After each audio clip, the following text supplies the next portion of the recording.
فاسألوا أهل الذكر إن كنتم لا تعلمون۔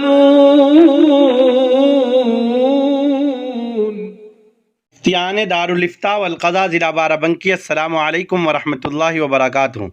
کیا فرماتے ہیں علماء دین اس مسئلے میں کہ عورتوں کو المونیم کی چوڑیاں یا پیتل کی چوڑیاں پہننا جائز ہے کہ نہیں؟ پیتل کی اور المونیم کی انگوٹھی بھی پہن سکتی ہیں کہ نہیں؟ برائے مہربانی جواب مرحمت فرما کر ممنون و مشکور فرمائیں۔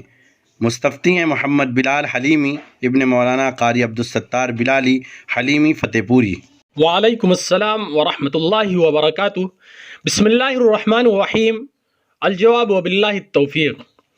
جی ہاں، عورت کے لیے سونے چاندی، اس کے علاوہ کسی بھی قسم کی دھات یعنی تانبا، پیتل، المونیم وغیرہ سے تیار شدہ مصنوعی زیورات استعمال کرنا بلا شبہ جائز و درست ہے۔